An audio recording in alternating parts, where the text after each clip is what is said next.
يدفون الحسين في ساحة الحصار وساحة الجهاد وساحة الشهادة. هيهات من نصر الله. أيها الصهاينة، إن أردتموها حربا مفتوحة فلتكن حربا مفتوحة.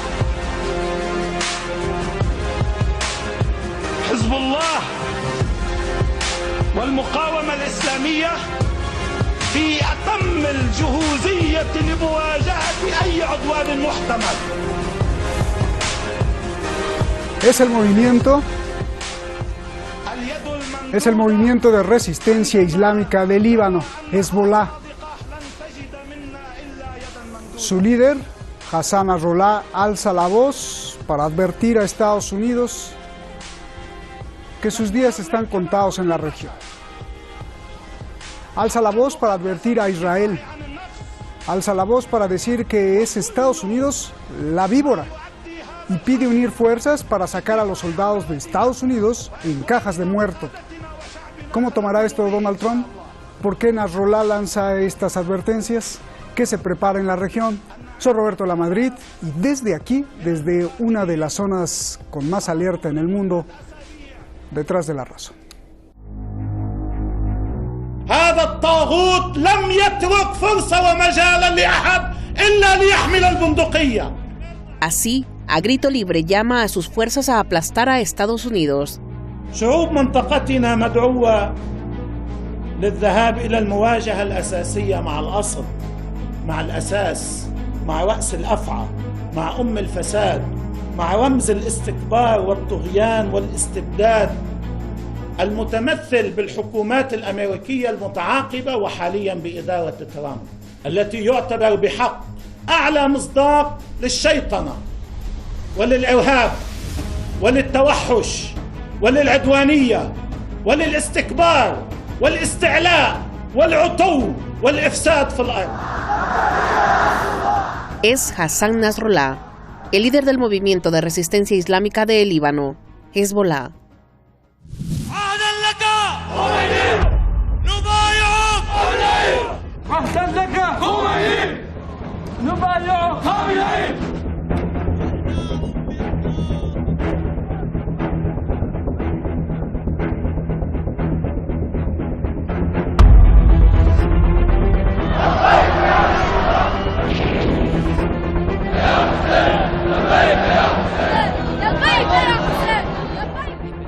Culpa a Estados Unidos de todos los crímenes en la región y de los que considera los últimos dos más graves de la historia. إضافة إلى جرائمها الكثيرة ارتكبت جريمتين عظيمتين. الأولى عندما أقدمت قبل أسابيع على اغتيال الحاج قاسم سليماني والحاج أبو مهدي المهندس والإخوة معهما. الجريمة الثانية إعلان ترامب عن صفقة القرن، ما سمي بصفقة القرن. Dice que Estados Unidos busca debilitar la resistencia con el llamado Acuerdo del Siglo para la Paz palestino-israelí. إذن هي ليست صفقة، هي خطة ترامب لإنهاء القضية الفلسطينية. وإذا أردنا أن نصفها بشكل دقيق وصادق، هي خطة إسرائيلية لإنهاء القضية الفلسطينية تبناها ترامب. El discurso no es nuevo. Hace 28 años, Nasrallah decía que Estados Unidos era el protector del terrorismo de Israel. Hoy, Nasrallah sigue llamando a sus fuerzas militares para combatir al enemigo y sacarlo de la región. Promete que las tropas de Estados Unidos regresarán en ataúdes. عندما تبدأ نعوش الجنود الأمريكيين والضباط الأمريكيين بالانتقال النعوش، عندما جاءوا عموديا ويعودون أفقيا إلى الولايات المتحدة الأمريكية، سيدرك ترامب وإدارة ترامب أنهم فعلا خسروا المنطقة وسيخسرون الانتخابات. أضعف الإيمان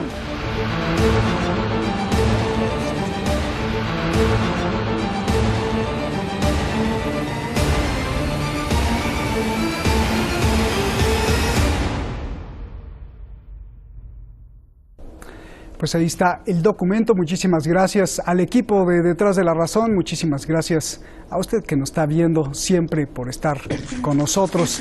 Gracias, gracias. Gracias incluso al equipo también de Madrid, muchísimas gracias. Vamos directamente con nuestros invitados. Beatriz Lluvero está ahí con nosotros, ella es experta en todos estos asuntos de Oriente Medio, experta también en la cuestión de inteligencia y terrorismo. Gracias, Beatriz, por estar aquí con nosotros, periodista. Eduardo Luque, usted lo conoce, analista internacional, también lo conoce usted muy bien. Eduardo siempre con sus análisis puntuales, brillantes y muy afilados. Gracias a los dos. Beatriz, comienzo contigo. Las afirmaciones que hizo Hassan Nasrallah son pues muy fuertes. Vamos a comenzar con lo principal. Estados Unidos en la región. Yo te pregunto, ¿qué posibilidad hay de que Nasrallah cumpla la promesa de sacar a las tropas de Estados Unidos, así como dijo, en ataúdes? Bueno, como bien habéis dicho, el discurso de Nasrallah, que es bastante potente y directo contra la administración de Donald Trump, no es algo nuevo. De hecho, Nasrallah se ha posicionado después del asesinato del general Soleimani el pasado finales de año, liderando el movimiento Shia en la región, y fue uno de los primeros movimientos que reivindicó venganza por el asesinato del general iraní. Por lo tanto, realmente el discurso de Nasrallah, que sí puede ser un poco fuerte, tiene bastante de realidad. Lo hemos ido viendo en estas últimas semanas, porque cuando, Roberto, se le quita todo a un pueblo tiene todo por lo que luchar, y por lo tanto es eso lo que está motivando que esas facciones shias se reivindiquen en la región y digan: hasta aquí hemos llegado y Estados Unidos te vas a ir a tu casa. Por lo tanto, yo no me tomaría el discurso de Nasrallah tan a la ligera. Bien. Eduardo, igual, ¿qué posibilidad hay de que Nasrallah ahora sí saque a las tropas de Estados Unidos de la región? Y cómo entender que, bueno, finalmente Nasrallah tiene diciendo esto ya 28 años y pues no pasa nada. Al revés, Israel se ha vuelto más agresivo y Estados Unidos incluso hasta asesinó al general Soleimani. Lo que hemos de verlo es en el aspecto global, no tanto de aspectos puntuales. En el caso de Israel, por ejemplo, está muy claro que después de la guerra del 2006, Israel ya no es la potencia que era, tuvo una derrota importantísima a nivel militar y perdió gran parte del prestigio como potencia regional que tenía.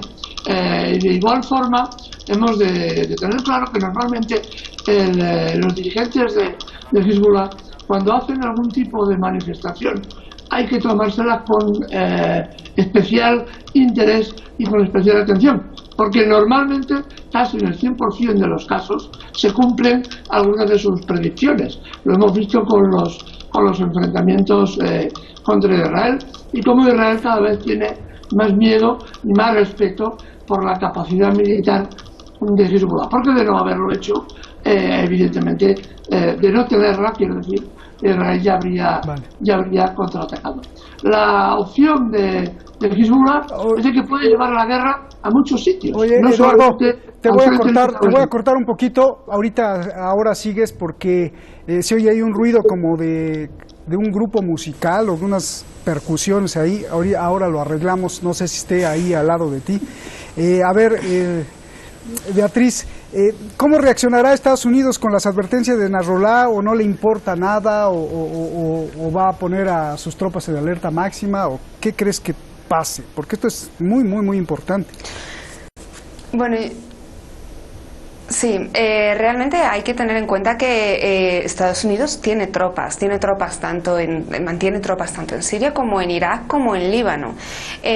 Por lo tanto, es lógico que tras el discurso del líder de Hezbollah, Estados Unidos esté en alerta máxima, especialmente en Líbano, ante posibles acciones que puedan llevar a cabo el grupo Shia. No obstante, realmente creo que Estados Unidos está tan sumergido sumergido en ese supuesto acuerdo del siglo al que todos les han dado las espaldas, incluyendo Naciones Unidas, incluyendo la Unión Europea, que realmente no sabe muy bien ahora pues por dónde le viene el aire, y meterse de nuevo en un conflicto como el que acabamos de ver que ha experimentado con Irán, en el que se le ha dado un ultimátum, no es lo que más les conviene. ¿Por qué? Primero porque nos encontramos en un año electoral, tanto para Israel como para Estados Unidos, y lo que no nos debería de alguna forma asombrar es que este supuesto acuerdo del siglo es una maniobra electoral tanto para un país como para el otro. No hay que olvidar que por parte de la administración de Donald Trump es muy importante tener el apoyo del lobby judío en Estados Unidos, y ese apoyo pasa por apoyar la causa judía y la causa israelí. Por lo tanto, realmente ahora creo que las palabras de Nasrallah son tomadas en consideración, pero no creo que Estados Unidos le merezca la pena en estos momentos, después de la tensión que hemos vivido estos 2 últimos meses, meterse en un enfrentamiento directo contra Hezbollah, sabiendo que tienen la capacidad de reaccionar y que sus tropas están en terreno están en Oriente Medio, y que a Donald Trump no le compensa precisamente que sus soldados vuelvan en ataúdes en año electoral a Estados Unidos. Bien. Beatriz, mientras recuperamos el audio con Eduardo, porque que sí se escucha ahí como un tambor. Sí. Dice Nasrallah que el culpable de tambores todos, de guerra. Sí, ¿no? El culpable de todos los crímenes, de todas las guerras es Estados Unidos, que Estados Unidos es la víbora, así lo dijo Nasrallah. A ver, dame tu lectura de esto, Beatriz. A ver, culpable o no, obviamente en las guerras, especialmente en las de Oriente Medio, hay muchas partes involucradas, pero curiosamente que Estados Unidos esté siempre en todos los conflictos metido, pues hombre, alguna pista nos tiene que dar de por dónde van los tiros, sobre todo por los intereses geoestratégicos del país en la región. Es decir, tenemos, por ejemplo, un conflicto en Siria, donde Estados Unidos ha estado ha habido una injerencia interna en todo el conflicto de Siria, que no hay que olvidar que nunca fue una guerra civil, sino fue un conflicto de dimensiones internacionales en el que todos han querido tomar su parte, y bueno, ha habido esa, digamos, lucha contra el Daesh, el autodenominado Estado Islámico, tanto en Siria como en otros puntos de la región, por ejemplo en Irak también, pero realmente siguiendo unas maniobras poco claras. Ahora luchamos contra ellos, ahora quitamos el apoyo a los kurdos, que realmente son quienes luchan contra el Daesh. Por lo tanto, ¿qué estamos haciendo? Apoyando al Daesh en la región.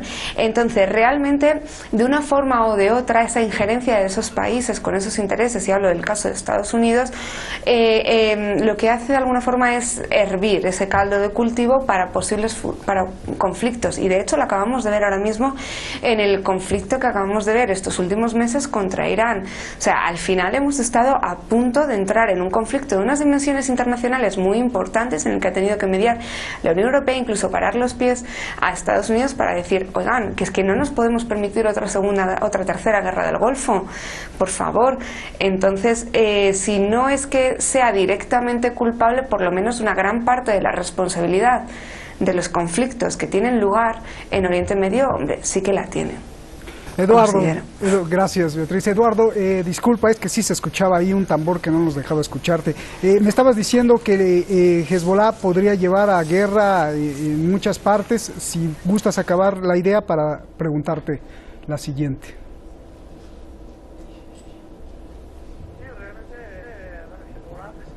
No directamente puede llevar la guerra a muchos sitios, a enfrentarse con Estados Unidos, sino también con la alianza que ha sabido tejer entre Hezbollah y los países del eje de la resistencia, Irán, Siria y etcétera.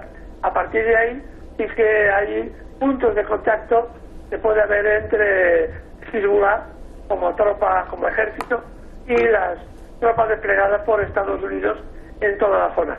No directamente, sino indirectamente a través del eje de la resistencia, que es lo más fácil, porque iniciar una guerra contra Hezbollah por parte de Estados Unidos e Israel prácticamente lo que haría es incendiar toda la zona de Oriente Medio. Eso es y ahí estarían implicados directamente las tropas de Estados Unidos. Por eso la demanda del líder de Hezbollah ha sido tan dura y tan importante en contra de las tropas de ocupación de Estados Unidos. Pero ¿cuánto tiempo crees tú que pase para ver esa región de Oriente Medio limpia de Estados Unidos? Y te lo preguntaba porque es importante escuchar, pues este discurso ya tiene décadas y no se van. A ver, son procesos históricos que normalmente son lentos. La decadencia de Estados Unidos como fuerza hegemónica unilateral nace prácticamente desde el año desde el final de la Guerra Mundial, de la Segunda Guerra Mundial, pero se acentuó a partir del año 74. Es decir, en este periodo de tiempo se ha visto como Estados Unidos va perdiendo progresivamente zonas de influencia. Es decir, será un periodo, es muy difícil a priori saber si será más o menos rápido. Lo que es evidente es de que una vez que pierdan Oriente Medio, y parece que la situación está evolucionando muy rápidamente hacia esa postura, la posición de Estados Unidos a nivel global también se debilitará enormemente. Oriente Medio ahora es el punto de la piedra de encaje de este arco geoestratégico. Perdido Oriente Medio, perdida la guerra en Siria y perdida la capacidad de intervenir en Irán, que Trump no se va a atrever a iniciar una guerra, la situación de Estados Unidos en la zona se ve muy comprometida y se iniciará un repliegue que será, yo diría que relativamente rápido. Es posible que estemos hablando de no más allá de un año. Ya que veremos ya el inicio de repliegue de las tropas estadounidenses de la zona. Y eso es el principio del fin de todo un proceso hegemónico que hasta ahora ha podido imponer Estados Unidos en la zona y que, como digo, va a cambiar radicalmente. A ver, Beatriz, tú dices que no se van. ¿Por qué? No, que no se van, porque obviamente no les interesa irse. Es decir, aunque Estados Unidos haga un giro desde ya Obama hacia Asia-Pacífico, obviamente tienen que estar presentes y van a estar presentes simplemente por el interés geoestratégico, por el interés geopolítico, por los recursos que hay en la zona en los que ellos están interesados y por la cantidad de empresas ya simplemente que hay en toda la región que son estadounidenses. Es decir, no se van a ir de Oriente Medio.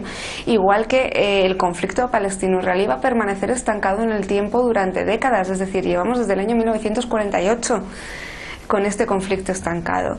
No hay ningún interés por ninguna de las partes involucradas en realmente llegar a una solución final del conflicto, y es un conflicto además en el que los palestinos no tienen voz, han perdido su voz, han perdido el derecho sobre su propio territorio. Por lo tanto, realmente hablar de acuerdos del siglo, de nuevos acuerdos, si ni siquiera entre los propios países árabes se ponen de acuerdo. Es decir, hace unos años vimos algo totalmente insólito, y era como Arabia Saudí daba la espalda al movimiento palestino, cómo se posicionaba del lado israelí.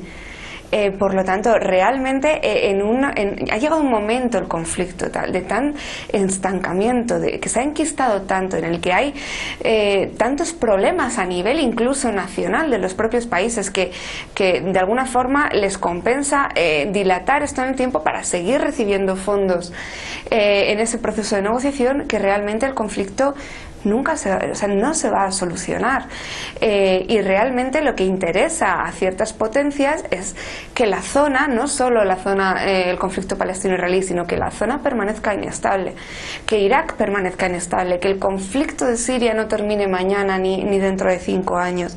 ¿Por qué? Porque de alguna forma todos podemos sacar beneficio de ese terreno, porque en eso consiste la injerencia y en eso consiste la violación de la soberanía nacional de estados en guerra.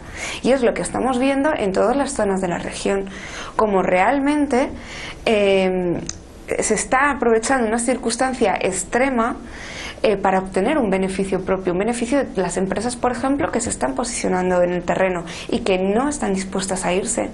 Bien. Y lo hemos visto, por ejemplo, en el norte de Irak. Bien. Eduardo, a ver, Nasrallah dice que pues con esto de Soleimani, el asesinato de Soleimani que ordenó Donald Trump, el acuerdo del siglo que pues ordenó también redactarlo a su yerno Donald Trump, que están relacionados y sobre todo y más que todo porque Estados Unidos es el generador del terrorismo, el salvajismo, la agresión, la arrogancia, la intransigencia y la corrupción. ¿Cómo entender esta aseveración? ¿Es como una lucha entre buenos y malos, entre asesinos e inocentes, o cómo la podemos interpretar, por favor? La podemos interpretar básicamente como un país, Estados Unidos, que unilateralmente se ha arrogado la idea de que es el representante de las libertades públicas en todo el mundo y que puede imponer sus criterios y su forma de gobierno y su capacidad de explotación económica a todos los países del mundo. Y cuando estos países o estos pueblos protestan y se rebelan, utiliza lo que ya siempre tiene, que es el ejército y el poder militar. Lo que estamos viendo es de que Estados Unidos no se va a ir de Oriente Medio, lo van a echar, es diferente, el concepto es diferente. Si vemos el marco general que se desarrolla, vemos grandes fuerzas que están en confrontación, que ahora mismo Estados Unidos lleva las de perder, no tanto como país, sino a través de sus aliados, que son los que imponen los criterios de dominación. Desde Arabia Saudita, que está perdiendo la guerra en el Yemen, hasta Siria, que está recuperando su territorio a marchas forzadas y recuperará la totalidad de su territorio nacional, y esto representa una gran derrota para Estados Unidos. En este sentido, es que Estados Unidos es el generador y el fundador y el financiador de gran parte del terrorismo de Oriente Medio. Otras potencias occidentales también han colaborado, como el caso francés o el caso inglés, directamente en Siria. Pero fundamentalmente es Estados Unidos la potencia agresora y la que va creando los mayores desastres en toda la zona. Si no hubieran intervenido, evidentemente Oriente Medio sería otra y desde luego no estaría durante décadas y décadas inmersos en guerras y destrucción masiva. Pero esto es un elemento real, pero que por otra parte demuestra también la debilidad progresiva de Estados Unidos. Estados Unidos será arrojada de Oriente Medio, no se irá por las buenas, evidentemente no se irá por las buenas, sino que la correlación de fuerzas y la lucha política y hegemónica entre potencias que están librando una guerra a partir de terceros en Oriente Medio es lo que va a determinar el balance militar y el balance político final. Gracias, Eduardo. Me gusta tu determinación porque tú eres de los pocos analistas que ya le pusiste fecha, 1 año, y ya estaremos viendo ahí, bueno, pues a ver qué pasa. Beatriz, analizando el objetivo de los judíos sionistas, que es la ciudad santa, eterna, indivisible, que ellos consideran Jerusalén al-Quds, que incluso quieren controlar el acceso a la mezquita Al-Aqsa porque dicen es ahí el templo de Salomón abajo, que es para los musulmanes, además, para los musulmanes es el tercer... Y controlan. Sí, para los musulmanes es el tercer lugar más sagrado del Islam. Yo te pregunto, el pensamiento religioso apoyado en la fe, ¿qué tanto influye en la región para solucionar o no solucionar los conflictos?